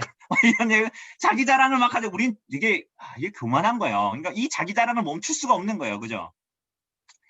그런데 여러분 이게 죄인의 본성인 게 여러분 우리들이 얘기하는 뭐 하나님의 이 은혜로 구원받는 거, 자유로운 하나님의 선택에만 달려있고 우리는 아무런 자격의 조건이 없다. 이런 얘기들이 사실은 교회 5세기 시대에는 이 교회의 시대에는 정죄를 받았던 내용이에요. 5세기에 여기에 보면 갈리아의 신부인 루키두스라는 사람이 있었는데 이 사람이 신학자인데 이 사람이 했던 얘기가 이런 거예요. 그리스도는 모든 인류를 위해서 돌아가신 것이 아니다. 자, 다시 한번. 여러분 이거 맞습니까? 아닙니까? 그리스도께서 모든 인류를 위해서 돌아가신 것이 아니다. 맞아요? 아니에요? 이 말이. 아니에요? 지금 우리가 한 19분까지 왔는데 또 이렇게 아니라고 얘기하시면 안 됩니다. 여기 보면 그리스도는 모든 인류를 위해서 돌아가신 것이 아니라 오늘 본문에 뭐라 그랬어요? 이 신문답에서 뭐라 그랬어요? 하나님께서 영원전에 택자들을 위해서 죽으신 거예요. 그 피가 그러니까 그 피가 낭비되지 않았어요. 이게 무슨 얘기냐면 예수님의 피가 모든 인류를 구원하기에 모자른다는 얘기는 아니에요. 그죠? 분명한 하나님의 영원전에 하나님의 택자들이 있고 은혜를 베푸시고자 하는 자들이 있어요. 그래서 그래서 이 루키두스가 그리스도는 모든 인류를 위해서 돌아가는 것이 아니다. 신적인 은총은 불가항력적이다. 여러분 신적인 하나님의 은혜가 불가항력적인 게 맞습니까? 아닙니까? 불가항력적. 그러니까 거부할 수 있어요? 없어요? 하나님께서 은혜를 주시고자 하는데 거부할 수 있어요? 없어요? 거부할 수 있어요? 없어요? 거부할 수 없습니다. 없어서 여러분과 제가 여기에 있는 거잖아요. 우리가 얼마나 인생에서 거부를 많이 했습니까? 그런데 하나님의 은혜는 우리가 거부한다고 되는 문제가 아니에요. 그분은 천국의 사냥개거든요. 물면 놓지 않아요. 이거 너무 천박한 표현인가요? 사실 이거 선배들이 다 했던 내용이에요. 선배들이 다 했던 말이에요. 그래서 신적인 은총은 불가항력적이다. 거부할 수 없다. 항거할 수 없다. 그리고 유기된 자는 하나님의 뜻에 따라서 유기됐다. 맞아요? 아니에요? 맞죠? 그죠? 우리들은 모두 다 죄와 비참한 가운데 유기된 자들이었잖아요. 그런데 그런 자들에서 몇몇이 구원을 받은 거잖아요. 그죠? 근데 이 얘기를 했다고 해서 오렌지 공주에서 정죄가 승인이 됩니다. 처음에는 아를 회의라는 데가 있었는데요. 아를 회의에서 정제됐고 이 정제됐다는 거 2단으로 정제됐다라는 거예요. 그리고 오렌지 공유회 이게 두 번째 공유회였는데 이때 승인이 돼요. 그런데 이 내용은 다 무슨 내용이에요? 이 내용은 다 도르트 신조, 도르트 회의에서 결정된 도르트 신조에 대한 내용이에요. 제한 속죄. 우리가 첫 시간에 했던 거 있잖아요. 도표 5개에 나왔던 제한 속죄, 불가항력적인 은혜, 불가항력적인 은혜, 성도의 견인, 이런 내용들이거든요. 여러분 혹시 제가 오늘 9시 반까지 안 할 거니까 너무 염려하지 마시고요. 일찍 끝낼 테니까. 이와 관련돼서 도르트 신조와 관련돼서 여러분 보이십니까? 도르트 신조 강해라는 책이 있습니다. 도르트 신조 강해. 그 책사에서 나왔습니다. 그 책사에서 나왔는데요. 여기에 보면 저자가 코르넬리우스 프롱크라는 분입니다. 보이십니까? 여러분 이게 도르트 신조 강해입니다. 설교인데요. 여러분 정말 너무 재밌어요. 여러분 이거 읽으면 와 설교가 너무 재밌어요. 아니 이게 다른 설교 무시하는 게 아니라 어떻게 이 도르트 신조가 교리가 저처럼 딱딱하고 재미없게 가르치는 게 아니라 와, 이 교리가 이렇게 재밌을 수 있고 이 도르트 신조에 대한 이런 불가항력적인 은혜, 제한 속죄 이 내용들이 이렇게 재밌을 수 있구나, 이 내용이구나, 성경을 이렇게 꿰고 있구나라는 내용을 알 수 있어요. 그런데 여러분 중요한 게 뭐냐면 이 책이 절판됐습니다. 그래서 이 책은 중고 서적에서만 살 수 있습니다. 근데 중고 서적에서 이게 25,000원인데 막 5만 원, 6만 원, 7만 원 이렇게 갑니다. 안타까워요. 그러니까 여러분 그 책사 이런 출판사를 많이 사줘야 돼요. 그래야지 이런 출판사들이 이런 책 절판 안 시키고 계속 낼 수 있는 거예요. 제가 출판사 그런데요. 여러분 근데 방법은 하나 있습니다. 도서관에서 빌려서 성도들이 같이 볼 수 있도록 제본해서 연구용으로는 볼 수 있겠죠. 그죠? 너무 좋은 책이라서 어쨌거나 말씀을 드리고 어쨌거나 여기에 대한 교회의 역사가 꼭 굉장히 성경적이었냐? 그렇지 않았다는 거야. 그런 지난한 싸움 그리고 종교개혁에서 카톨릭에서 교회로 가자. 교회가 그렇게 계속적으로 하나였던 교회, 카톨릭의 교회가 결국은 이 종교개혁은 우리가 알다시피 교회를 개혁시키고자 했던 거지 난 이제 다른 집 살림 차릴 거야 이렇게 해서 나온 게 아니었거든요. 근데 결국은 이단으로 정죄받아 개혁파들이 나오게 됐고 이제 그런 내용들을 가지고 있죠. 그러니까 우리는 본질적으로 성경을 받고 계시를 받고 있어도 우리 안에서 그 카톨릭도 그렇잖아요. 굉장히 인간에 대해서 긍정적이에요. 인간에 대한 끊임없는 긍정적인 방식을 계속적으로 그래서 우리가 그러잖아요. 카톨릭은 예수 그리스도의 공로 위에 우리의 공로를 계속 얹어서 쌓아야 돼요. 그죠? 그 공로를 쌓아야 돼요. 어쨌거나 근데 그것이 아니라는 것을 성경은 계속 얘기하고 있고요. 그래서 그리스도께서 오셨고 은혜 언약을 우리에게 베푸셨다라는 내용들을 보게 됩니다. 그래서 은혜 언약을 맺으셨다라는 거예요. 다시 한번 얘기하지만 지난 시간에 봤던 행위 언약, 생명 언약, 은혜 언약 사실은 통으로 은혜 언약이라고도 보셔도 돼요. 왜냐하면 언약의 내용 자체가 언약의 핵심 자체가 하나님께서 자기 스스로를 낮추셔서 피조물들에게 약속하신 거잖아요. 그죠? 생명을 약속하시고 영생을 약속하신 것이기 때문에 거의 자기 맹세에 가까운 거. 내가 반드시 그렇게 하겠다라는 거예요. 그래서 택한 자들에게 반드시 그 일들을 하겠다라는 것이었고 그래서 아까도 얘기했다시피 무화과 나뭇잎으로 만든 치마 걷어버리고 가죽옷을 지어 입히신 게 바로 그 자기 맹세 그리고 그걸 반드시 이루시겠다라는 거 그리고 그 가죽옷은 우리가 지난번에 얘기했던 대로 결국 그리스도를 예표하는 것이겠죠. 어떤 한 동물이 죽었잖아요. 무죄한 동물이. 그게 그리스도를 가리키는 거거든요. 자, 그래서 행위 언약도 그 지난주에 봤던 생명 언약도 은혜 언약도 결국은 하나님의 정권적인 은혜로 말미암은 것이다 라는 거예요. 생명 언약에서는 하나님께서 그 능력을 주시지 않으면 그들은 순종할 수 없었고 지금 은혜 언약의 단계에 와서는 전혀 하나님께서 그리스도께서 구원을 이루신다고 한들 볼 수도 없고 찾을 수도 없는 자들이니 그리스도께서 성자 하나님과 성령 하나님을 통해서 구원을 획득하시고 적용하시고 택자들과 맺으시는 은혜 언약을 맺으셨다라는 거예요. 그래서 여러분 보면 마인드맵을 잠깐 보시면 거기에 보면 구속 언약을 맺으셨는데 은혜 언약을 맺으셨는데 그 일들을 실제적으로 행하실 때 그리스도와 그리고 성령께서 그 일들을 구원을 획득하실 뿐만이 아니라 적용하시는 건 성령님이잖아요. 획득하시는 건 성자시고 적용하시는 거는 성령이시잖아요. 그죠? 그래서 그 택자들과 맺으신 그 언약을 이루시는 은혜 언약의 내용으로 나타납니다. 조금 더 정리가 돼서 웨스트민스터 신앙고백서 7장 3항을 보면 이렇게 나옵니다. 사람이 타락함으로 스스로 그 언약에 의해서 생명을 얻을 수 없게 되었는데 주께서는 그 기쁘신 뜻대로 은혜 언약이라 칭하는 둘째 언약을 맺으셨다. 그러니까 이렇게 언어로 표현한 거죠. 정갈한 언어로, 정교한 언어로 신앙고백서는 표현을 하고 소리요리 문답은 이것들을 쉽게 문답으로 만들어 버린 겁니다. 여기서 하나님은 죄인들에게 예수 그리스도에 의한 생명과 구원을 값없이 제공하셨고 생명 언약에서는 능력을 주시고 순종을 하기를 원하셨어요. 왜? 능력을 주시고 하셨던 거예요. 틀림없이. 그리고 할 수 있는 능력을. 그런데 이것은 예수 그리스도에 의한 생명과 구원을 값없이 제공하셨고 그들이 구원을 얻도록 그를 믿을 것을 그들에게 요구하셨으며 영생으로 정해진 모든 사람들에게 요구하셨을 뿐만이 아니라 성령을 주어 그들로 하여금 믿기를 원할 뿐만이 아니라 믿을 수 있게 하기를 약속하셨다. 그죠? 믿기를 원할 뿐만이 아니라 믿을 수 있게 하셨대요, 우리를. 그러니까 우리는 지금까지 복음이 전해지면 내가 믿은 거라고 생각했는데 아니요. 믿기를 원하는 마음을 주셨어요. 그래서 여러분과 제가 이 자리에 있게 된 거예요.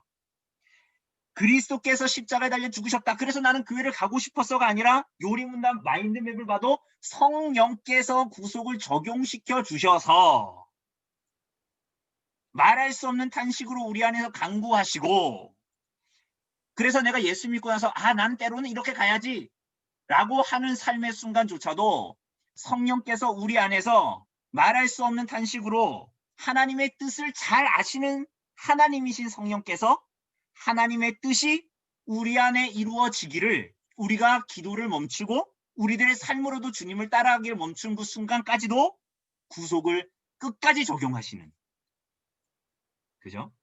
그걸 약속하셨다라는 거예요. 여러분과 저의 약속은 흔들리고 없어질 수 있지만 하나님의 약속은 그렇지 않잖아요. 약속하셨다 라고 말합니다. 그래서 우리에게 믿음을 요구하시면서 믿음으로 이끄십니다. 이상하죠? 믿음을 요구하세요. 그런데 믿음을 주시고 믿음으로 이끄세요. 그래서 우리는 어느 한순간도 우리가 믿었다라고 교만하게 말할 수 없는 거죠. 자, 그래서 이러한 내용들을 가지고 있습니다. 그래서 언약에 대한 표를 좀 간단하게 보면 구약과 신약, 옛 언약과 새 언약의 같은 점과 다른 점. 실체는 다 예수 그리스도입니다. 구약에서는 다 가죽옷, 뭐 여러 가지로 예표로 제사로 다 등장을 하죠. 그렇지만 실체는 다 뭐예요? 예수 그리스도. 그래서 제가 아까 얘기한 대로 그게 행위 언약이든 그게 은혜 언약이든 사실은 성격은 은혜예요. 다. 성격은 다 언약이고 언약의 성격 자체가 은혜인 거예요. 그러니까 거저 주어진 거라는 거죠. 그리고 그 구원은 다 온전한 사죄와 영원한 구원입니다. 영원한 생명이죠. 영원한 생명. 동일한 은혜 언약이다. 규례의 수는 구약에 보면 많죠. 뭐 제사, 뭐 절기도 있고 여러 가지 있잖아요. 근데 신약에는 뭐가 있습니까? 규례가? 말씀의 선포와 성례. 성례라면 뭐가 있습니까? 성례는 뭐가 있어요? 칠성례 아니죠? 칠성례는 카톨릭이죠? 우리는 몇 가지의 성례가 있어요. 성례를 따지는 것은 하나님께서 성경에서 말씀하셨는가? 특별히 그 새 언약에서 그리스도께서 말씀하셨는가? 그게 제일 중요하죠. 그러니까 성례는 뭐예요? 칠성례, 뭐 고해성사, 뭐 그런 뭐 견진성사 이런 거 아니라 뭐예요?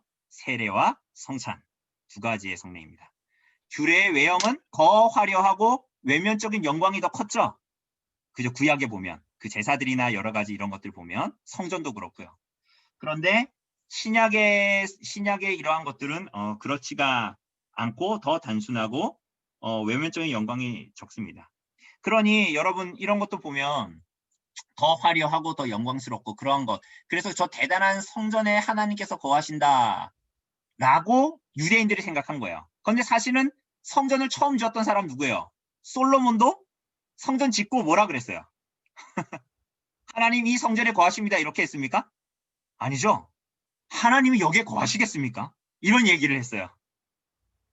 근데 나중에 스데반의 사건을 보면, 사도행전에 보면 유대인들은 계속 뭐 붙들고 있어요? 성전 붙들고 있죠. 근데 스데반이 그렇지 않다고 얘기하는 거야. 하나님은 성전에 거하시지 않는다. 어쨌거나 이 규례 외의 형이 이제 전혀 달라지게 됐죠. 예, 성령께서 우리 안에 거하시고 우리를 성전 삼으시고, 그리고 대상은 하나님의 경륜 안에서 이스라엘 백성들, 육적인 아브라함의 후손들, 혹은 그 가운데 들어왔던 이방인들이었지만, 이제 신약의 시대에는 유대인과 헬라인을 포함한 모든 민족들. 헬라인이라는 건 말하는 것 자체가 유대인을 제외한 모든 사람들을 얘기하는 거겠죠. 그래서 하나의 은혜 언약이 구약과 신약으로 집행이 되고, 하나의 동일한 은혜 언약이 다양한 경륜 안에서, 오늘 우리 장로님 일이 있어서 못 들어오셨지만 지난주에 질문하신 대로 하나님의 하나의 언약이 다양한 하나님의 경륜 안에서 이루어지는, 발전되는 그러한 모습으로 나타나게 됩니다. 자, 그러면 우리는 이제 여기서 질문을 하게 되죠. 몇몇의 선택되지 않은 사람들은 어떻게 해야 할까요? 내 주변에 믿지 않는 사람들은 어떻게 해야 될까요? 이런 고민이 있죠. 그러니까 우리가 그냥 이거를 문서로만 보면, 그래, 나는 은혜를 구원받아서 참 감사하네 라고 끝날 수 있지만, 사실 우리들의 실제는 이런 고민에도 사실은 있죠. 먼저는 이걸 누리는 데 목적이 있지만, 동시에 그 몇몇에 선택되지 않아 보이는 사람들이 우리 주변에 있는 게 사실이니까, 그럼 우리는 내 주변에 믿지 않는 가족, 이웃들, 친척들, 친구들 어떻게 해야 될까요?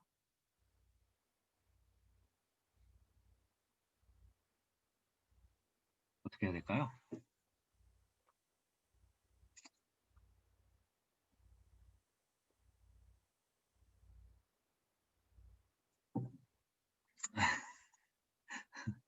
어떻게 하고 계십니까, 그러면?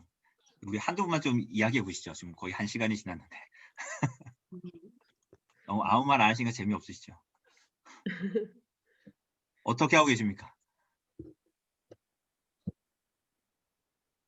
그들을 위해서 중보도 하고 복음도 전합니다. 네, 그죠. 또 다른 분은 어떻게 하시죠? 먹을 걸 사주는 분, 이런 분도 계실 거고. 그런 거 없으십니까? 저희 집에서 제가 이제 처음 믿었거든요. 제가 이제 처음 교회 다녔고, 제 고등학교 때. 저희 집에 아무도 믿는 사람이 없었고, 지금은 이제 저희 아버지, 어머니가 저희 교회에 출석을 하시고, 세례 교인이신데,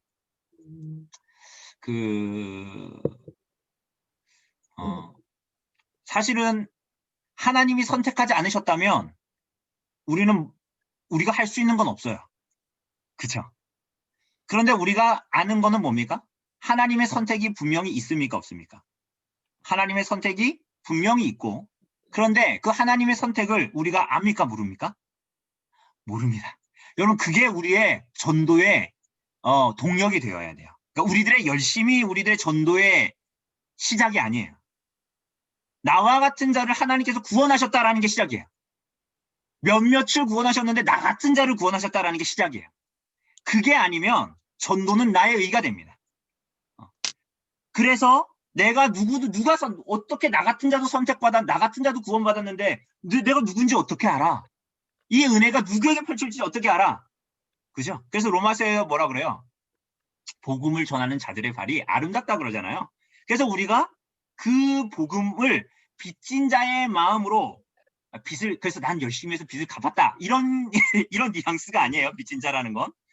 정말 말할 수 없는 1만 달란트 빚진 그리스도 복음의 감사. 그래서 우리가 복음을 전하는데 그게 누군지는 모르는 거예요. 그래서 그 사람이 구체적인 사람이 누군지 모르고 판단할 수 없어서 복음을 전하게 되는 것이고 기회가 될수록 복음을 전하게 되는 것이죠. 근데 전할 책임만이 있는 게 아니라 이것을 하기 위해서는 우리가 때로는 복음 전할 때 보면 가끔 너무 기계적으로 할 때 있어요. 너무 기계적으로 할 때가 있어요. 그러니까 명동 가서 이렇게 들고 예수천당 부진지옥 이거 말고 그게 아니더라도 우리가 복음을 전한다 하면서도 되게 기계적으로 전할 때가 있어요.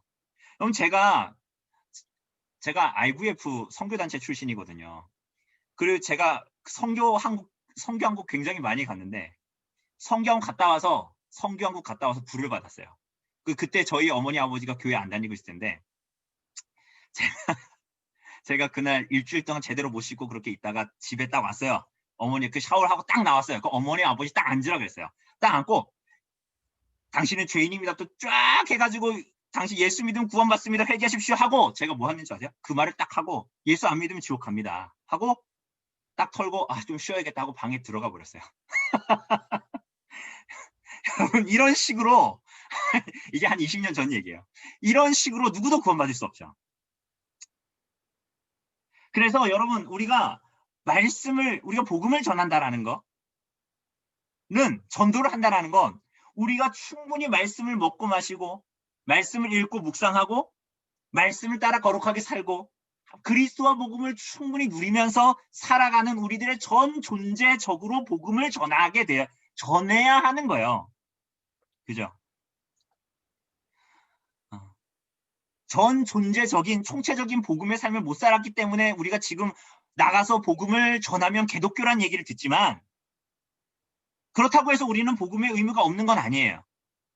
그 욕도 감내하는 시대를 여러분과 저는 100년도 안 되는 인생 가운데서 이런 시대를 만났고 여러분과 저는 그래서 그렇게 살아가는 자로 부름받은 거예요.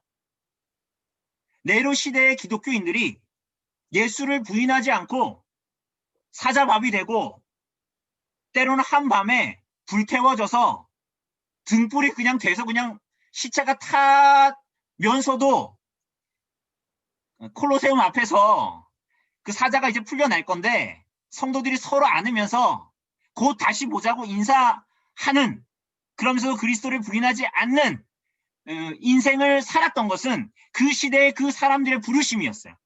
그죠? 그러니까 오늘 여러분과 저도 마찬가지예요. 복음을 전하는 게 개독교, 개신교라고 얘기를 듣는다고 해서 복음을 전하는 소명과 책임을 안 해도 된다는 것이 아닙니다. 우리는 그 얘기를 들으면서 내가 한 짓이 아니더라도 그렇게 살도록 부름을 받은 사람들로 오늘 살아갑니다. 그죠?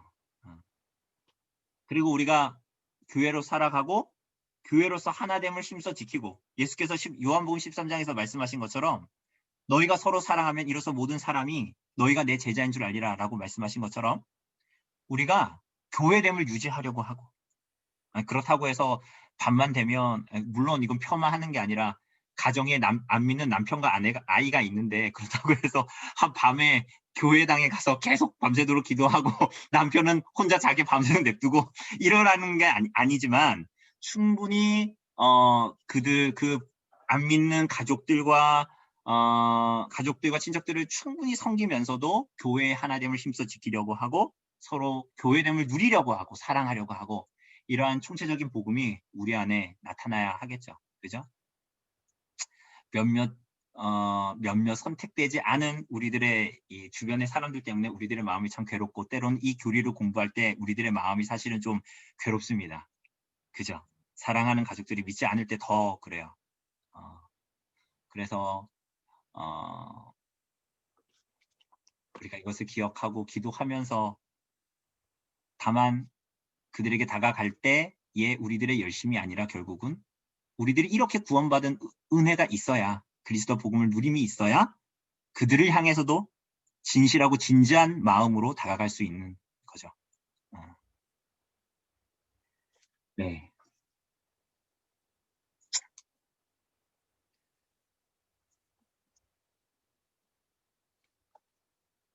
그래서 20문답까지 했는데요. 우리 21문답이 이제 하나님의 선택하신 자의 구속자가 누군가 그런 내용입니다. 그런 내용인데 이것은 다음 주에 다루도록 하겠습니다. 네, 다음 주에 다루도록 하고 네. 다음 주에 21, 20, 22, 23, 24문답인가요? 23문답까지 다루면 되겠네요, 다음 주에. 그리고 이렇게 이어서 하도록 하겠습니다. 혹시 오늘까지 한 내용들 중에서 혹시 좀 질문 있으십니까?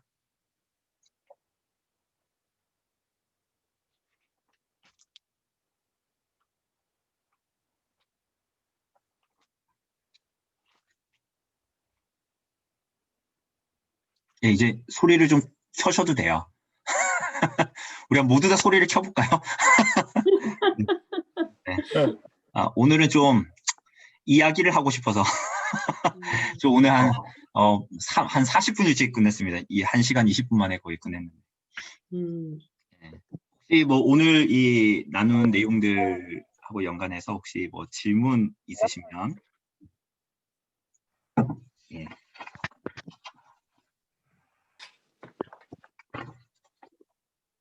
질문이 있는데요. 네네. 그 아르미니우스주의라고 하는 거는 틀린 거인가요? 네. 어떻게 생각하십니까? 아르미니스주의가 뭐죠? 혹시 아시는 분 이렇게 아시는 대로 이렇게 좀 말씀해 주시면.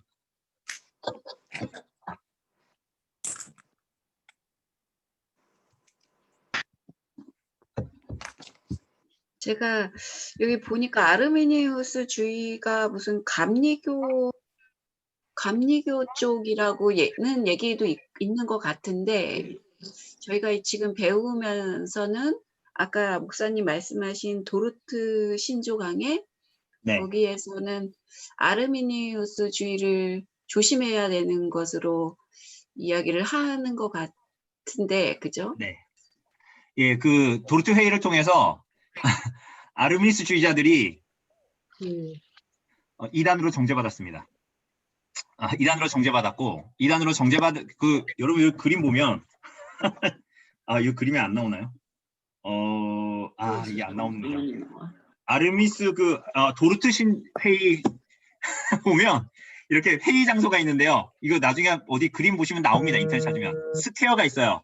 그러면 이렇게 쭉 개혁파들이 쭉 앉아 있고요. 대표들이 가운데 아르미스주의자들이 가운데에 딱 갇혀 있어요. 그래가지고 이제 논박을 하기 시작하는 거예요. 성경식 논박을 하는데 다 개혁파 이제 사람들이죠. 개혁파 사람들이 이제 논박을 하는 건데 아르미스주의자들이 주장하는 대부분의 내용들은 다 뭐냐면 감리교도들의 내용입니다. 감리교의 내용. 을 다 가지고 있습니다. 뭐 전적인 부패, 불가항력적 은혜, 뭐 이런 것들에 대해서 다 어떻게 하냐면 그렇지 않다. 인간은 악하다. 이렇게 하진 않지만 인간에게 가능성을 두기도 하고, 그죠? 그리고 하나님의 은혜를 거부할 수 있기도 하고, 그리고 이제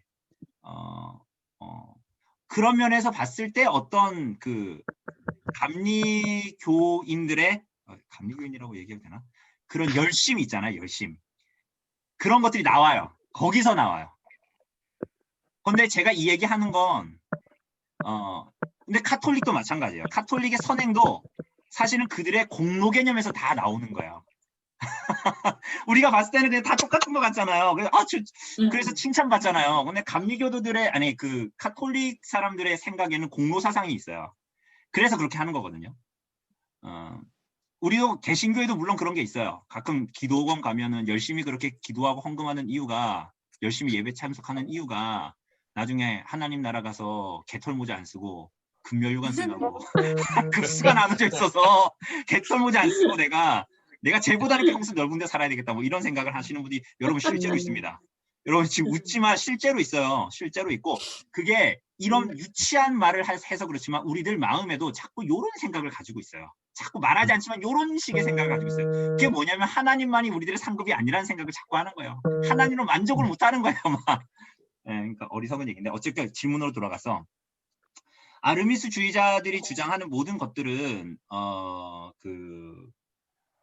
당시에 그 17세기의 그 상황 가운데서 정죄받았죠, 이단. 그리고 그 이후에 감리교로 나타나게 됩니다. 감리교의 신학으로. 사실은 여기서 참고로 얘기해서 아르미니우스라는 사람은 개혁파에 속한 신학자였어요. 근데 이 사람이 이런 말을 했어요. 그러니까 이런 거예요. 예를 들면 실제로 그 사람의 그 노트들을 보면 이런 얘기예요. 그때는 녹취가 없었잖아요. 아르미니우스는 강의를 했어요. 신학자니까 학생들한테 이렇게 했어요. 믿음은 하나님이 주시는 거야. 근데 그렇지만 우리가 믿음을 주셔서 우린 믿어야 되잖아. 이거 맞습니까? 틀립니까? 이 말이 이렇게 말할 수 있어요? 없어요? 그렇죠. 있죠. 하나님이 믿음을 주셔서 우린 믿잖아요. 근데 이거를 이제 그걸 막 기록을 하고 그거를 이제 가지고 다른 교수님한테 묻기 시작한 거예요. 이 학생들이. 그래서 아르미니우스는 사실은 이거에 논박을 하다가 약간 소심했던 사람 같아요. 그 논박을 하는 걸 보면 이 사람 얼마 있다 죽어요. 스트레스 너무 받아서 죽은 것 같아요. 정말로. 나이가 젊었는데 죽었어요. 그리고 그 교리를 따르는 아르미니우스 주의자들이 나타나요. 그래서 아르미니우스가 싸운 게 아니에요. 아르미니우스가 얘기한 것을 따르는 사람들에 대해서 그 교리에 대해서 이단 정죄를 해버린 거예요. 우리가 이단 정죄할 때도 지금도 마찬가지예요. 사람을 정죄하는 게 아니에요. 그 교리를 정죄하는 거예요. 그 교리를. 신천지에 이만희가 나쁜 놈이지만 이만희가 나쁜 놈이지만 교리를 정죄하는 거예요. 그 말이 안 돼. 그 교리가 성경적이지 않다라는 거거든요. 근데 오늘날 그러면 감리교도들을 어떻게 생각해야 될까요?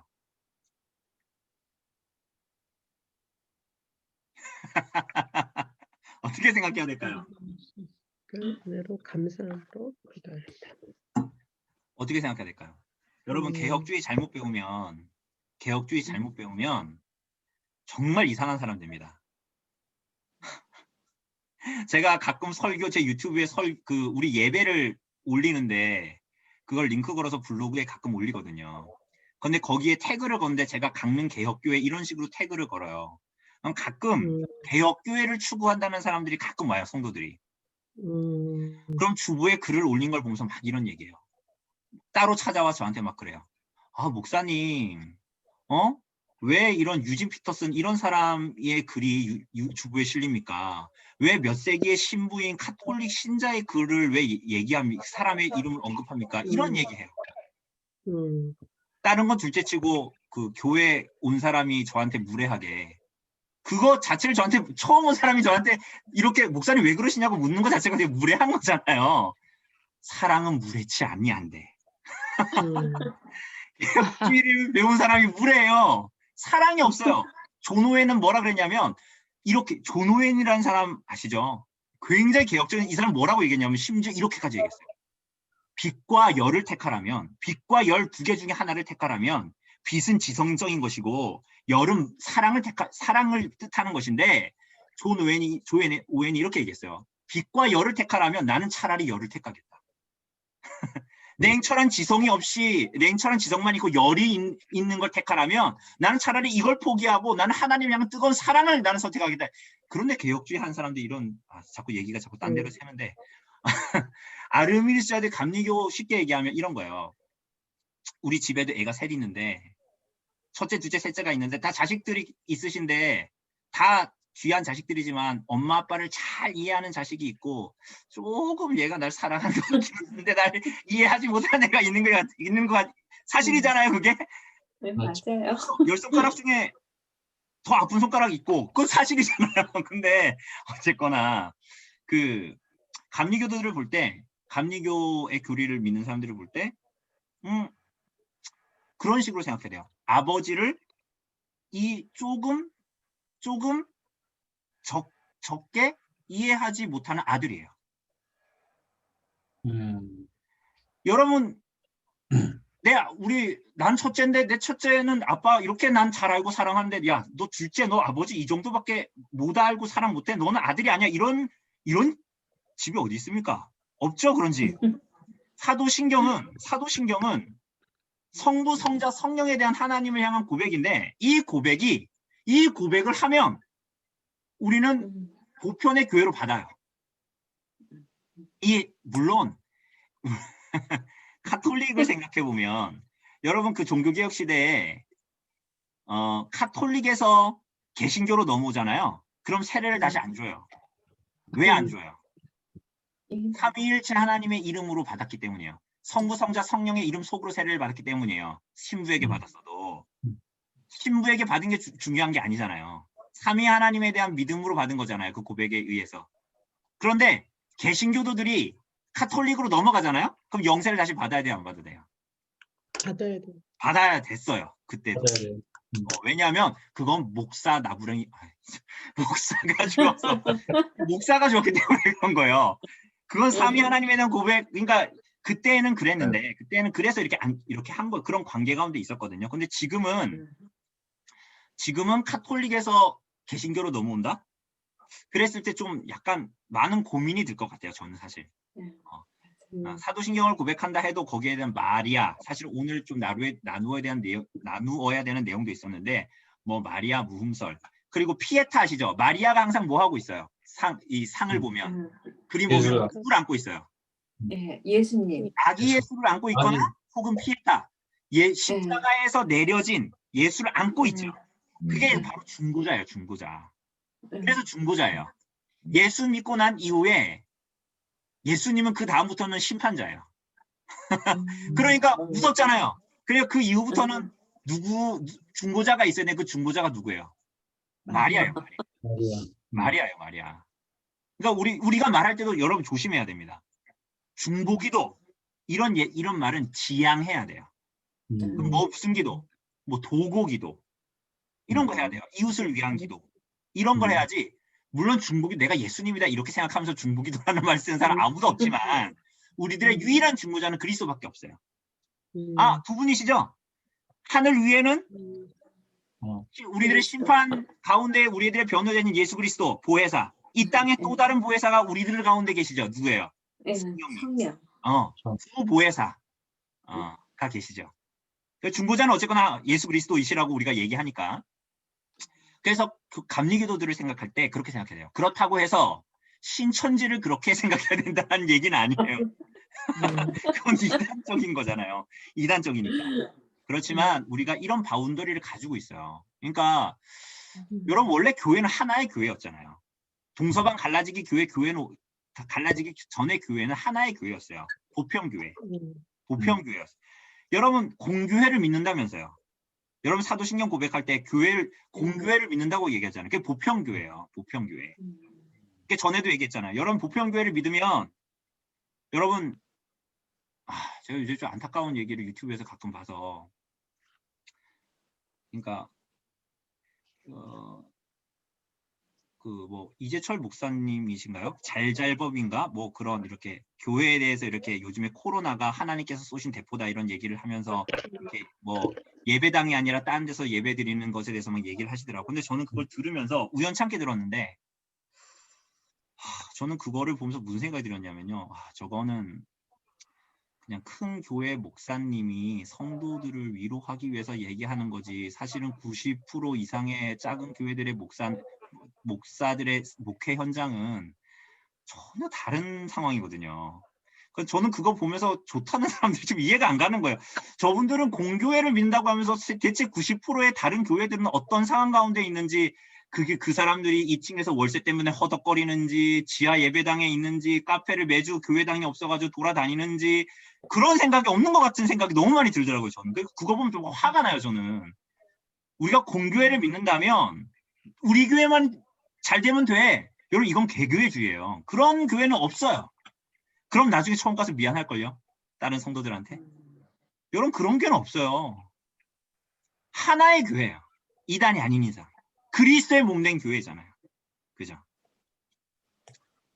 그래서 감리교도를 볼 때 우리가 아무리 옳은 걸 추구해도 웨스트민스터 신앙고백서, 대소요리 문답과 예배 모범과 정치 모범을 다 받는 교회라고 하고 심지어 개혁파라고 해도 여러분 무례하면 그 사람은 참된 지식을 가진 사람이 아니에요.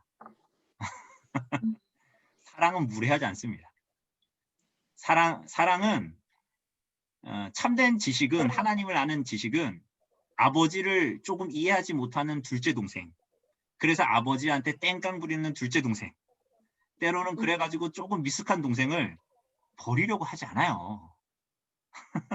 걷어차지 않는다고요. 그래서 조지 히필드하고 존 웨슬리하고 감리교도의 창시자 존 웨슬리하고 그렇게 싸웠지만 형제의 연을 끊지 않았어요. 정말 저는 이런 우리 화 목사님은 그래서 역사 신학을 하지 않으셨습니까? 역사 신학을 해야 이게 교리만 공부한 사람들은 이게 뭔 얘기인지 몰라요. 그러니까 나는 예리하니 나를 가지고 사람들을 그을 거야 이런 생각만 하는 거예요. 교회의 역사는 그렇지 않았거든요. 이거는 이 도르트 신조의 이 상황은 이런 상황이 있었어요. 시대적인 상황이 있었잖아요. 우리도 시대적인 상황 가운데 살잖아요, 지금. 가끔 보면 어떤 목사는 시대의 아들이네. 시대의 아들이 아닌 사람이 대체 어디 있습니까? 그런 사람 세상에 아무도 없어요. 시공간을 초월해서 하는 사람이 어디 있습니까? 그 예수님밖에 없으지, 하나님밖에 없으지. 심지어 예수님의 인성은 하늘에만 계시고 다른 데 계시지 않으냐. 예수님은 인성은 편재하지 않으시잖아요. 신성은 편재하시지만 자꾸 이상한 얘기하는 사람들이 있어요. 이 얘기를 여러분 잘 기억하셔야 됩니다. 왜냐하면 다음 주에 예수님의 인성과 신성에 대해서 얘기할 때. 어쨌거나 예, 그래서 가끔 여러분들 그 신앙생활 하다 보면은 좋은 거 추구한다고 얘기하는 사람들 중에 가끔 그렇게 얘기하는 이상한 사람들이 있으니까요. 그런 사람들에게 웃으면서 이렇게 지나가야 됩니다. 웃으면서 지나가고 그런 사람들하고 굳이 싸울 필요도 없어요. 싸울 필요도 없고 저긴 교회가 아니다. 그건 정말 이 성무당이 사람 잡는 얘기를 하는 거예요. 그래서 개혁주의 표방하는 사람들한테 질린 사람들이 많아요. 여러분 실제적으로. 참 아이러니하죠. 옳은 걸 추구했는데 성경에서 전혀 엇나가는 이상한 것들을 추구하는 사람들이 많죠.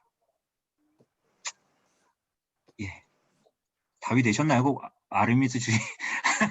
사실은 제 이런 이 시덥잖은 얘기보다 요 책, 정말 제가 정말 제가 한 책을 추천하라면 2020년에 이 책을 추천하고 싶습니다. 우리 교회는 도르트 이 신조를 다 강해했거든, 다 강해했거든요. 강해를 했는데 이 책이 가장 유용했고 제가 설교를 들으면서 이 설교를 보면서도 정말 은혜를 누렸습니다. 정말 너무 막 마음이 막 이게 뭐라 그래야 되나요? 이 은혜로 감격하는 그런. 여러분들 지금 알라딘 중고 서적에 들어가 보면 이 책이 뜰 겁니다. 그런데 여러분 가격에 놀라실 겁니다. 저는 주로 이런 책들이 있으면 꼭 사야 되는 책들이 있으면 대부분 꼭 소장을 해야 된다 하면 사실 웃돈을 주고 사기도 하지만 어떤 때는 여기 주변에 있는 목사님들한테 그 책을 모르는 목사님들한테 제본을 떠서 나눠줍니다. 나눠주고 밥을 얻어 먹습니다. 그런 방식으로 합니다. 이번 이 책 사실은 제본해도 아깝지 않아요. 정말로. 너무 좋은 책이에요. 여러분들 요리문답 지금 우리 웨스트민스터 신앙 강좌로 하잖아요. 여러분들 진도 보면 아시겠지만 이제 앞으로 한 4주 혹은 뭐 조금 1시간 더 한다 그러면 5주 정도 남았는데 38문답까지 할까?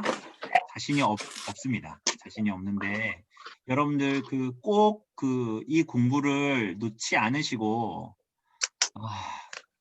우리 목사님들 신앙 고백서를 할 때 보면 이렇게 결국은 다 못하시고 중간에 이제 다 끝내시더라고요. 이 12주가 너무 짧으니까요. 그나마 이게 지금 행사가 없어서 12주를 하는 거지 지금. 그죠? 그래서 저는 어떤 식으로든지 전에도 말씀드렸다시피 사실은 특강 종교개혁사나 특강 소요리 문법 저 마인드맵 책 있잖아요. 2권짜리. 저거 다 자습서거든요. 읽으면서 공부를 놓지 않으셨으면 좋겠어요. 그래서 오늘날에 많은 문제가 되는 이 십계명에 어떻게 순종할 것인가도 되게 중요하거든요. 그 내용들은 나눌 내용이 굉장히 많고 그렇습니다. 혹시 또 질문 있으십니까? 오늘은 7시 10분에 끝내도록 하겠습니다. 5분 남았는데요.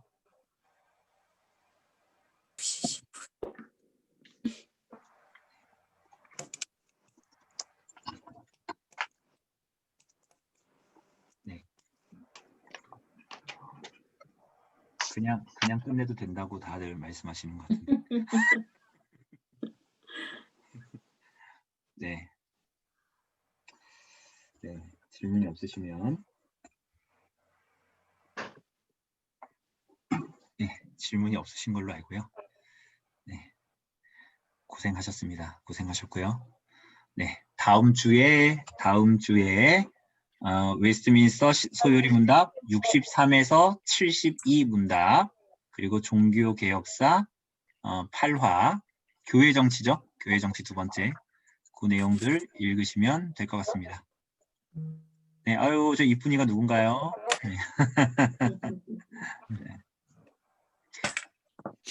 네, 평안한 밤 되십시오. 감사합니다.